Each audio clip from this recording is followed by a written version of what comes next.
Hello everyone, welcome to my channel.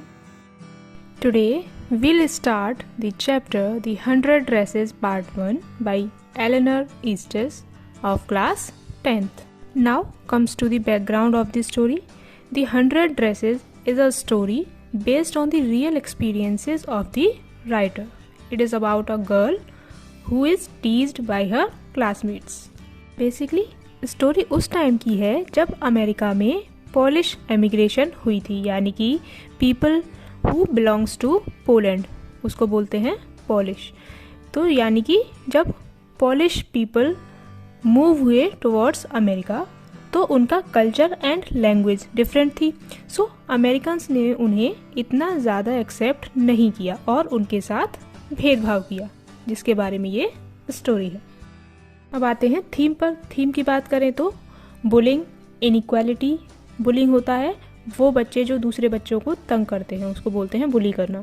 Inequality, social isolation, class difference, poverty, ये सब हैं इसके थीम या इसका स्टोरी का मेन आइडिया।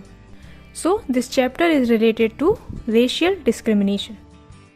तो इस स्टोरी की मेन कैरेक्टर, मेन प्रोटैगनिस्ट यानी कि नायक जो है वो एक लड़की है जिसका नाम है वोंडा पेट्रोंस्की। वोंडा पेट्रोंस्की जो थी वो बिलोंग करती थी पोलिश कल्चर से, यानी कि वो पोलैंड से अमेरिका शिफ्ट हुई थी, इसलिए इसका रहने का, पहनने का तरीका, बोलने का एक्सेंट डिफरेंट था अमेरिकन लोगों से। अमेरिकन का एक्सेंट अलग होता है ना। अब स्टार्ट करते हैं अपना chapter. So the chapter starts with today Monday, Wanda Petronsky was not in her seat, but nobody, not even Peggy and Madeline, the girls who started all the fun, noticed her absence. Author begin करते हैं, कहते हैं that उस दिन Monday था and class में Wanda पेट्रोंस्की नहीं आई थी। अब चूंकि वो पोलिश गर्ल थी तो उसके क्लास में उसकी एब्सेंस कोई नोटिस नहीं करता था, ना ही उसके ज़्यादा फ्रेंड्स थे और वो अक्सर क्लास में पीछे या कॉर्नर पर बैठा करती थी जहाँ शरारती और बैक बेंचर टाइप के बच्चे बैठा करते हैं। बट वो वहाँ इसलिए नहीं बैठती थी कि वो उसी कैटेगरी की बच्ची थी, बल्कि वो बहुत शांत बच्ची थी, ज़्यादा हंसती भी नहीं थी। एंड वो वहाँ क्यों बैठती थी इस बात से भी किसी को कोई फर्क नहीं पड़ता था। इवन पैगी एंड मैडलिन को भी उसके ना आने से कोई फर्क नहीं पड़ता था। ये दोनों वो लड़कियां थी जिन्होंने इसके साथ फन करना स्टार्ट किया था। फन से यहाँ मीनिंग है मजाक उड़ाने से, यानी कि क्लास के बाकी बच्चों को और पैगी एंड मैडलिन को भी वोंडा के क्लास में ना आने से कोई फर्क नहीं पड़ता था, बट वो रास्ते में उसका वेट करते थे, मॉर्निंग में स्कूल जाते टाइम और स्कूल से लौटते टाइम, ताकि वो उसका मजाक उड़ा सकें, उसको बुली कर सके, ये कैसी है, इसके पास एक ही ड्रेस है, एटसेट्रा एटसेट्रा। ठीक है। The next day, Tuesday, Wanda was not in school इधर and nobody noticed her absence again. अब ट्यूसडे को भी वोंडा स्कूल नहीं आती और उस दिन भी उसे कोई नोटिस नहीं करता। सो वेंसडे को क्या हुआ, सारे जो अच्छे बच्चे थे जिनके अच्छे मार्क्स आते हैं वो फर्स्ट रो में बैठे थे। अब वोंडा के भी अच्छे मार्क्स आते हैं लेकिन वो उस दिन एब्सेंट थी। अब ये बात पैगी और मैडलिन ने उस दिन फर्स्ट टाइम नोटिस की कि वोंडा नहीं आई। हालांकि इससे उन्हें कोई ज़्यादा फर्क नहीं पड़ा एंड दे इग्नोर्ड। पैगी जो थी क्लास की सबसे सुंदर लड़की थी, उसके कर्ली हेयर्स थे एंड उसके पास बहुत सारे सुंदर ड्रेसेस भी थे। एंड मैडलिन एंड पैगी जो थी वो आपस में क्लोज फ्रेंड्स थी। एंड आज इन दोनों ने इसलिए भी नोटिस किया कि वोंडा नहीं आई है बिकॉज इन दोनों ने मॉर्निंग में रास्ते में उसका वेट किया था कि वोंडा आएगी तो हम उसका मजाक उड़ाएंगे, और जिसकी वजह से ये लेट भी हो गई थी। Most of the children in room 13 didn't have names like that. They had names easy to say like Thomas, Smith or Alan. There was one boy named Bounce, Willie Bounce, and people thought that was funny, but not funny in the same way that Petronsky was. And class के सारे बच्चे Wanda का इसलिए भी मजाक उड़ाते थे क्योंकि उसका नाम ही अजीब लगता था उन सबको, वोंडा पेट्रोंस्की। बिकॉज बाकी के जितने भी बच्चे थे उसकी क्लास में रूम नंबर 13 में उनका काफ़ी सिंपल नेम था और इजी था प्रोनाउंस करने में। ठीक है, और अमेरिकन टोन या एक्सेंट से मिलता भी था। एग्जाम्पल थॉमस, स्मिथ और एलन। हालांकि एक बच्चा और था जिसका नाम था विली बाउंस। उसका नाम भी सबको थोड़ा अजीब लगता था, बट इसका नाम सबसे ज़्यादा अजीब लगता था और अलग लगता था, फनी लगता था, पेट्रॉन्स्की।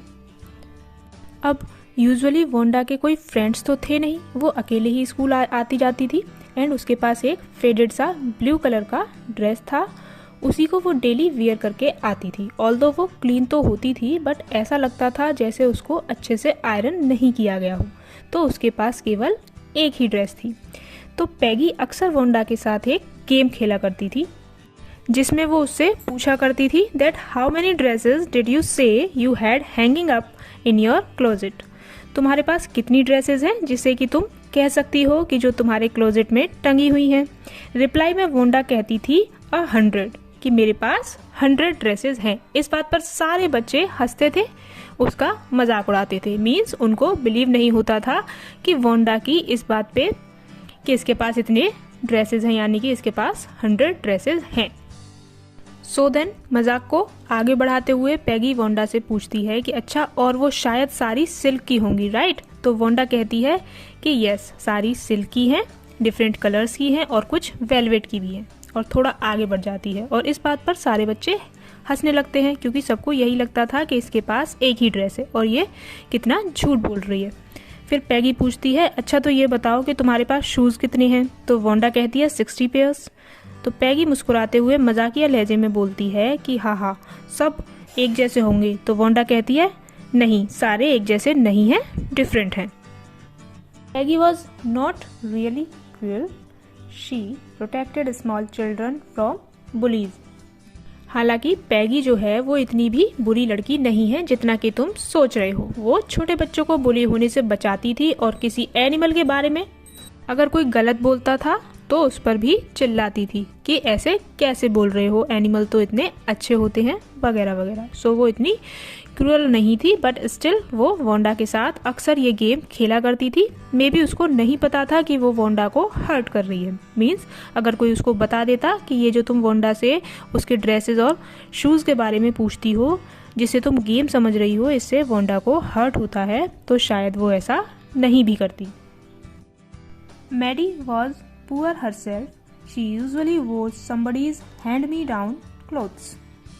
वहीं मैडी जो थी उसको ये सब बिल्कुल अच्छा नहीं लगता था, यानी वोंडा का मजाक उड़ाना, उसको ड्रेसेस वगैरह के बारे में पूछना। वाई? बिकॉज मैडी खुद एक पुअर फैमिली से बिलोंग करती थी और सोचती थी कि थैंक्स टू गॉड कि मेरा नाम इतना स्ट्रेंज और फनी नहीं है, और मैं बॉगिन्स हाइट से, जहाँ से वोंडा बिलोंग करती है, वहाँ से बिलोंग नहीं करती, वहाँ नहीं रहती, और अच्छा है कि मैं अमेरिका से ही बिलोंग करती हूँ, वरना मेरा भी ऐसे ही सब मजाक उड़ाते। बट उसको वोंडा के लिए बुरा लगता है एंड वो सोचती है कि शुक्र है कि मेरे साथ ऐसा नहीं होता। हालांकि मैडी वोंडा जितनी गरीब तो नहीं थी, बट वो सॉरी फील करती थी और सोचती थी कि वोंडा के साथ ऐसा नहीं होना चाहिए, बट वो ओपनली इस बात को अपोज नहीं कर पाती थी। Today even though they had been late to school, Mary was glad she had not had to make fun of Wanda. Now comes to the present date. Maddie और Peggy late हो जाते हैं school के लिए। Why? Because वो Wanda का wait कर रहे होते हैं कि वो आएगी तो हम उसका मजाक उड़ाएंगे, बट वोंडा उस दिन एब्सेंट होती है। तो मैडी खुश होती है कि लेट हो गए तो कोई नहीं, लेकिन ये अच्छा हुआ कि आज वोंडा नहीं आई तो मुझे उसका मजाक नहीं उड़ाना पड़ा। वो हैप्पी है। Then she solved her arithmetic problems and then she wrote a letter, या एक नोट लिखती है पैगी को कि तुम वोंडा को तंग मत किया करो। अब वो पैगी को सामने से ये बात बोल नहीं सकती, इतनी उसकी हिम्मत नहीं हो रही थी कि कहीं मेरी गरीबी के बारे में भी सबको पता ना चल जाए इस डर से। सो वो नोट लिखती है, ठीक है, बट वो रुक जाती है इसी डर से कि पैगी और बाकी गर्ल्स उसी को अपना नेक्स्ट टारगेट ना बना लें ये नोट पढ़ के, क्योंकि मैं पैगी के सारे पुराने कपड़े ही पहनती हूँ। वो अलग बात है कि मेरी मम्मी उसको थोड़ा डिफरेंट और न्यू लुक दे देती हैं स्टिचिंग करके, बट हैं तो वो पुराने ही। तो कहीं ऐसा ना हो कि नोट पढ़ने के बाद सारे बच्चे वोंडा की जगह मुझे ही बुली करने लगे, एंड ये सब सोचकर वो उस नोट को फाड़ कर फेंक देती है। For girls, this contest consisted of designing dresses and for boys of designing motorboats. So, वो अपना माइंड डाइवर्ट करने की कोशिश करती है एंड सडनली मैडी को याद आता है कि स्कूल में एक कंपटीशन है। किस चीज़ का कंपटीशन है कि गर्ल्स को ड्रेसेस के डिज़ाइन बना के देने हैं एंड बॉयज़ को मोटर बोट्स के डिज़ाइन बनाकर देने हैं। जिसका बेस्ट होगा उसको प्राइज़ मिलेगा और वही विनर होगा। तो मैडी सोचती है कि पैगी ही जीतेगी बिकॉज सबको लगता था कि पैगी ही सबसे अच्छे ड्राइंग्स बनाती है। The next day it was drizzling. Maddie and Peggy hurried to school under Peggy's umbrella.